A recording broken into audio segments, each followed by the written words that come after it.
So far in Digimon Seekers, we met Eiji, a code cracker who works freelance jobs to make a living, and his Digimon partner Loogamon, given to him by Professor Yusenji of the Deno University. Professor introduces Eiji to the digital world and the notion that Digimon are not just data, but living creatures. He wants Eiji to bond with Loogamon because he has special tasks for them. Eiji sees projections of the digital world and dreams of going there to see it all in person. This video covers 11 sub-chapters from 1.8 to 1.18 and concludes the first chapter. For the first 7 chapters, check out my video Digimon Seekers The Beginning, the link is in the description.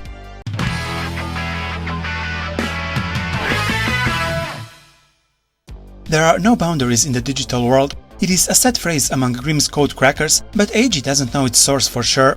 Professor Yusenji told him the quote comes from the Crack Team, a community of anonymous people who live under the philosophy that you can do whatever you want in the digital world because there are no laws to stop you. Crack Team members have different ideologies and goals, but they all share one thing in common: they are outcasts labeled as antisocial. There is, however, the digi-police, a secret organization of the police department that deals with cyber crimes. Their existence is unknown to the general public. Eiji is careful not to get in their way. He started code cracking while he was in high school. Since he had no education or connections, he wanted to make some money. Soon after, he gave up college entrance exams and started taking his job more seriously. Still, he only does jobs he likes doing and isn't greedy, so he remains under the radar of the digi-police. His dream is to win big, to succeed on the internet since he couldn't in real life, to be a top-class code cracker and form his own team. He wants to feel the digital world with all his senses, not just through projections and monitors. This is why Professor Yusenji gave him the job. If Eiji was just another foolish kid drunk on the idea of freedom, Yusenji wouldn't be interested in working with him.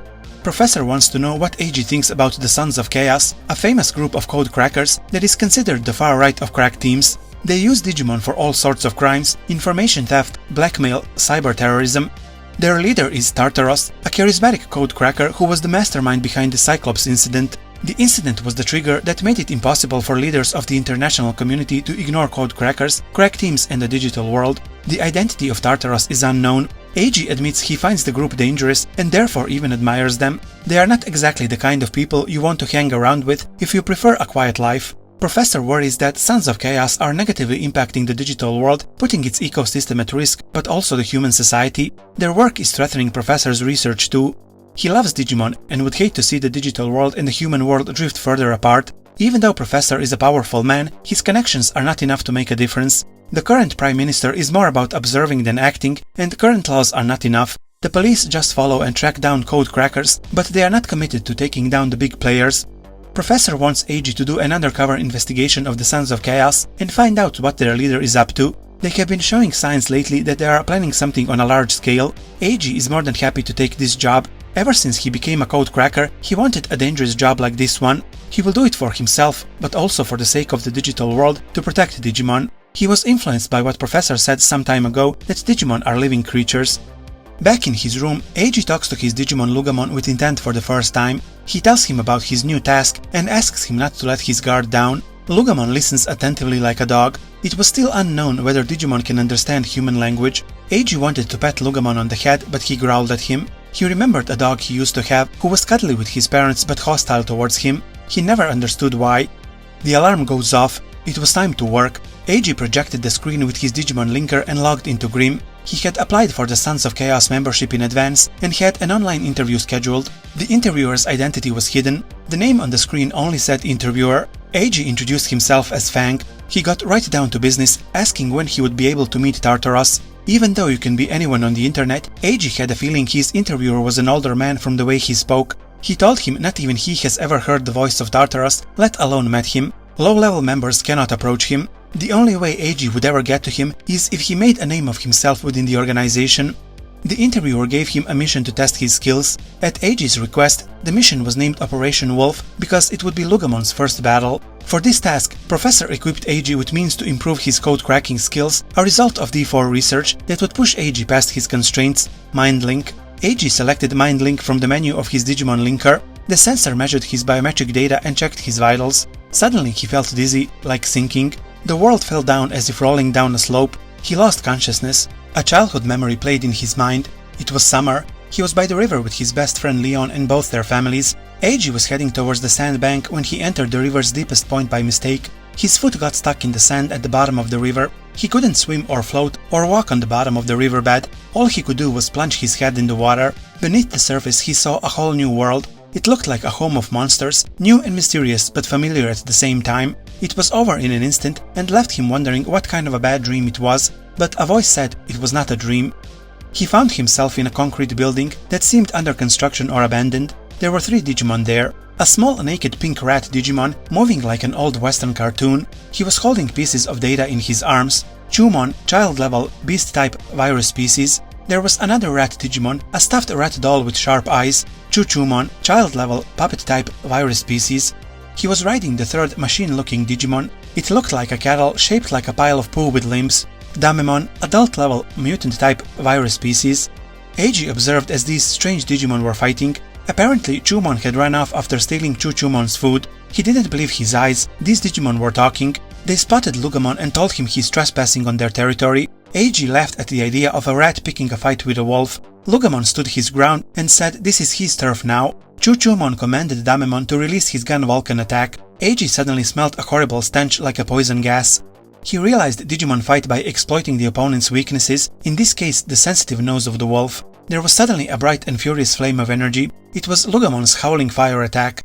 In a whirlwind of heat and shockwave, Damemon was blasted out of the building through a window. Chuchumon fell to the ground and ran off after being spared by Loogamon.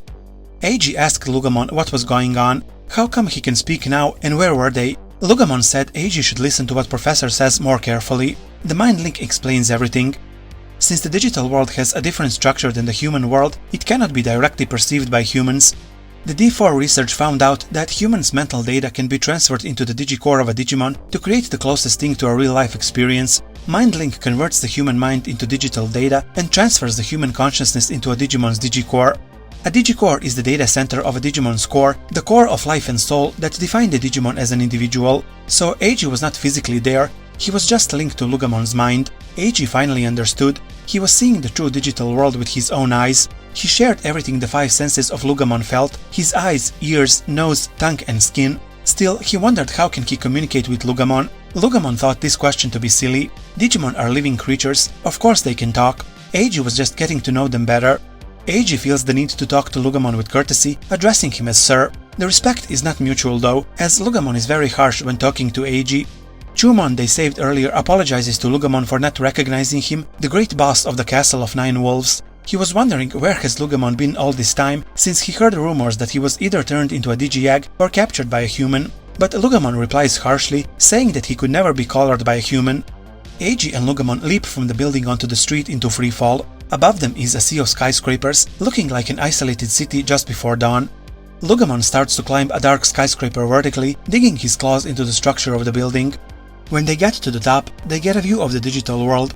Eiji is lost for words. He can't describe what he's seeing. It looks like a city built on a foreign planet. The sky is filled with a sea of networks. The buildings seem to have been built over a small mountain. Beyond the city there is nothing, a wasteland devoid of life. It is filled with noise, concealed by sand, gas and clouds. All that can be seen from time to time is a thin stream of junk data. Eiji thought the digital world would look like a wilderness. He didn't expect a city. The simulations he saw at DDL showed a natural environment with 4 seasons. Loogamon says this is the wall slum, the security wall that protects the digital world. The city hangs on the outside of the eggshell. It is unique because it has a collection of junk data sticking to the outer side of the wall. The security wall acts as a protective barrier. It is the data processing, logical and conceptual boundary that separates the real world from the digital world. So, when codecrackers are controlling Digimon with tools, they think those Digimon are in the digital world, but actually it is just wall slum. Most codecrackers don't mind link, so they never saw the view that Eiji and Loogamon are looking at now. No human has ever stepped into the deep digital world, at least not so far. Suddenly a virtual monitor appears above them with the file titled Operation Wolf. Eiji had forgotten why he was here in the first place. A Digimon cloaked in rags was looking at them from the antenna facility on the roof. The data above this Digimon was hidden. He tells Eiji he's 2 minutes late and Tartaros likes members to be punctual. He will lose 2 points for that. Eiji suddenly realized he's standing next to Loogamon, not just connected to him in his mind. He was able to hololize himself with his Digimon linker like he would hololize Digimon in the human world. He reached out to pet Loogamon, but he stopped him. He was surprised that the two can actually touch, since in the real world, hololized Digimon are just projections. Loogamon explains that humans are hololized as data in the digital world, and the data takes shape here. The cloaked Digimon handed Eiji a memory card-looking device and explained what he has to do. Wall Slum is a very important source of income for the Sons of Chaos, but information from the real world is constantly flowing in, so nothing is where it was 24 hours ago.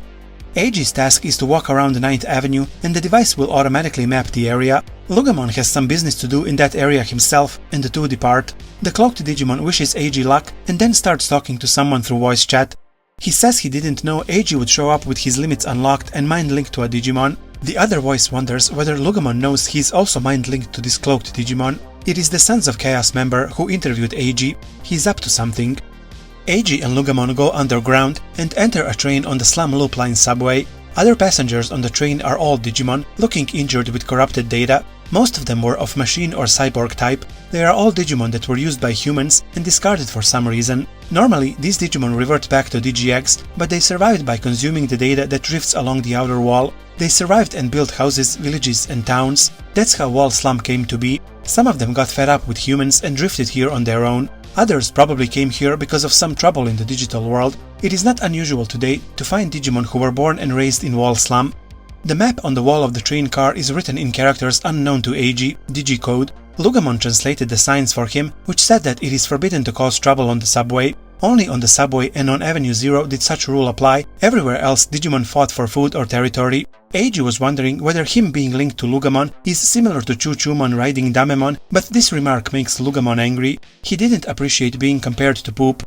Eiji wonders where his physical body was. At home in bed, Loogamon explains. Eiji's subconsciousness won't return to it until he breaks the mind link. Loogamon's toe beans look plump and squishy as he sits on his side. Eiji wants to touch them, but Loogamon denies. He doesn't feel like allowing humans to do what they want. Eiji says his dog also didn't let him touch his toe beans. That's probably because he looked down on Eiji, Loogamon replies. He didn't think of him as his master, and neither does Loogamon. The train kept emerging above ground and going back into tunnels. In one of those moments, Eiji saw a mountain peak at the center of Wall Slum, made hazy by static. It has the gate that leads to the inside of the security wall, the Wall Gate. It controls the flow of data into the digital world and prevents unauthorized entry. The Wall Gate prevents code crackers and other humans from getting into the digital world, but not only humans. None of the Digimon in Wall Slum are able to return to the digital world. Once a Digimon is contaminated by human world data, they can never return to the digital world. They lose the ability to pass through that gate. All of this is controlled by the god of Digimon, Loogamon explains.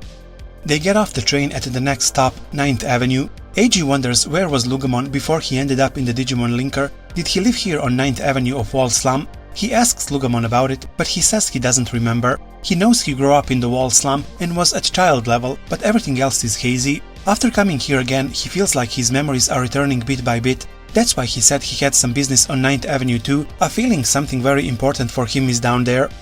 The scene they see after climbing up the stairs from the subway is a post-apocalyptic red light district. It smells bad, and Eiji thinks the place looks like it has the highest crime rate on the planet. Eiji looks at Loogamon with marvel, since he knows the answer to all of Eiji's questions. He wants to call him Senpai. Loogamon says that is why his dog looked down on him. Eiji initiates mapping the area as part of his task. The whole area is a mess. There are no streets, just gaps between buildings, obviously built illegally. No building or safety standards applied there. As they head for their destination, the Castle of Nine Walls, many eyes of hiding Digimon are watching them. The castle is a tiled-roofed building that looks like an imperial house in China. Loogamon has faint flashes of memory that this was once his home. He feels something approaching. A winged monstrosity casts a shadow over the castle. Cargo-Dramon, perfect level, machine-type virus species. On his fuselage the word police is written. Digimon affiliated with the digi-police descend off the hovering Cargo-Dramon from a rope. They are Command-Dramon. The castle is being surrounded. Eiji gets a warning notification from the police that he should open voice chat on the Grim channel. The police got tipped off about Eiji and Loogamon and are aware they are mind-linking. They think they are members of the Sons of Chaos. After they reject the surrender, the police start shooting at them. A female officer says those are warning shots as she climbs down from Cargo-Dramon on a rope. She is also hololized like Eiji and seems to be in charge of the police. She has a rather unique look for a police officer. Shoulder-length bobbed black hair with inner green streaks, wearing a loose-fitting jacket, high boots and a cap. Eiji thinks she looks cute. Although she does look cute, she has the mouth of a sailor and a difficult personality, and she's clearly dedicated to her work. Another round of shots dug up holes just in front of their feet, deep enough to plant trees. Loogamon warns Eiji that data has substance in the digital world, like he said before, so if he gets shot, it will hurt for real and he might die. Eiji tries to explain to Satsuki, the female officer, that they are not sons of chaos and are not poaching digi-eggs, they are just walking and mapping the area. She only believes him after Kargudramon scans them and finds no signs of eggs or Digimon.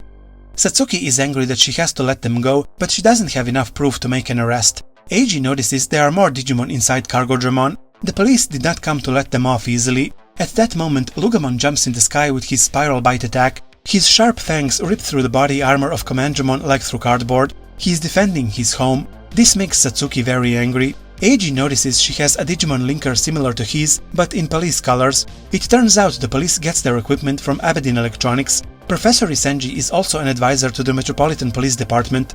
Kargudramon changes the angle of rotors and opens the large hatch at the back. Satsuki's Digimon partner is inside. With hideous wriggling, the Digimon pushes out of the hatch and lands on the ground with a heavy thud. It is Numemon, adult-level mollusk-type virus species. Satsuki rides on the back of Numemon, who has a siren on the head, acting like a police vehicle. She is now so angry she recites her full title to intimidate them. Deputy Squad Leader of the Metropolitan Police's, Community Safety Departments, Cyber Crimes Divisions, Digimon Crime Response Police, Team Investigation Section 11, Satsuki Tamahime. Some of that information was confidential, and she regrets saying it. She refers to Loogamon as 5-head because of the interface on his head. Loogamon does not appreciate this insult. Satsuki continues to threat Eiji, who fires back with flirty remarks. She does not find this amusing and commands her Numemon to fire poop at them. Loogamon has a talent for making Satsuki angry, it seems, as he says a nasty Digimon like Numemon is the perfect partner for her loud mouth. This insult results in Numemon firing a large piece of poop at them, which Loogamon dodges, but it bounces off the wall and hits Eiji. He pleads Loogamon for help, but Loogamon laughs it off and says it's good luck. Following Loogamon's plan, Eiji turns off his hololization and returns to Loogamon's Digicore as they leap onto a building, firing howling fire as Commandramon drop bombs all over. Loogamon's fire doesn't seem to do damage to Numemon. Even though they find him disgusting, he's still at the adult stage. Loogamon says ever since they arrived at Wall Slum, some power awakened in him and wants to burst out, as if something that wasn't him was inside and suffocating him. There is a sudden flash. Loogamon's stats on Eiji's virtual monitor shoot through the roof all at once. A swirling flame appears, followed by a shock wave that throws the Commandramon in disorder.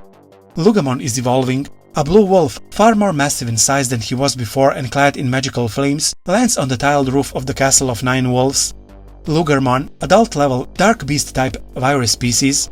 The energy overflowing from within erupts in the form of spitting flames from his mouth. Magic and fire converge. Loogamon's attack Howling Burner shoots out a condensed incandescent flame. No amount of mucus can save Numemon now, as he's set ablaze with an inextinguishable fire.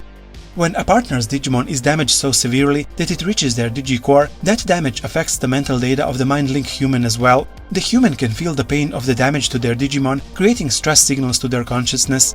The police board the Kargudramon and retreat. Satsuki tends to her Numemon and swears to make Eiji pay. Eiji hololizes himself again. He marvels at Loogamon. While he still has his wolf appearance, he is much larger, the size of a rhinoceros. The hairs on his body are longer, giving him a demonic appearance. The interface on his forehead is still there, unchanged. Loogamon remembers now. He is the demon wolf of the Castle of 9 Wolves. He used to rule the 9th Avenue in Wall Slum. He feels he can evolve further and with each evolution recover even more memories. Dozens or hundreds of Digimon start approaching them. Eiji is afraid they might have to fight them all. After all, the rule here is kill or be killed, but they all start cheering Loogamon's name. They celebrate the return of their boss. The cloaked Digimon and his mind-linked human are watching from the roof of a building. The Digimon sheds his cloak and reveals himself as Dorumon, child-level beast-type data species. He has the same interface on the head like Loogamon. Eiji has passed the test. It was the interviewer who tipped off the police to make his task harder. He wants to get as many code crackers who can mind-link and hopes Eiji and Loogamon can go to even bigger depths, to the place they were all promised. At the police department's section 11, Satsuki is reporting to her squad leader Shu Yulin. She has a short bob hairstyle cropped on the sides and back, wearing minimal makeup. Her appearance and work earned her the nickname of the demon squad leader. Her Digimon partner is Ryudamon, child-level beast-type vaccine species. He looks like an ancient armored dragon wearing a Japanese-style helmet. He also has the same interface on his head like Loogamon and Dorumon. Shu is talking to Satsuki about Loogamon. They agree his power and Eiji's code cracking skills are a problem. She finds it strange how Eiji revealed his name so voluntarily to Satsuki, but can't find him on the list of Sons of Chaos executives. Shu warns Satsuki that she has crossed the time limit for mind linking again. If a human crosses the limit, their mental data ends up glued to the Digicore. This is called DMIA, Digital Missing in Action. The key point was the warning threshold determined by the digi-police as a yellow card warning. If a mind linker continued beyond that warning, their consciousness would eventually reach its limit. The L line was the limit line or the red card. Exceeding their time limit meant their consciousness could no longer return to the real world. Shu and Satsuki analyze surveillance footage of Eiji at the DDL. At an apartment overlooking the Denring district, a young man exits the shower room, dries his hair roughly with a towel and puts on a bathrobe. He has a smartwatch on his wrist, the Digimon linker. His name is Leo Alexander. There is a hololized Digimon in his room, the same Pulsemon that had a run-in with Satsuki at the last coast. They know about Eiji joining Sons of Chaos and are wondering if the organization is expanding as a preparation for their large-scale operation. In fact, Leon is not the only one who has heard about Eiji. The whole Sons of Chaos channel on Grimm seems to be talking about them. This wraps Chapter 1 of Digimon Seekers. Do you read the web novel? How do you like the story? Tell me your thoughts in the comments below. If you want to support me, you can do so on Patreon or buy me coffee. The links are in the description below. Thank you for watching. Stay tuned for more Digimon videos. P.S. Make sure to follow my community page on YouTube, as I also post updates about upcoming videos there.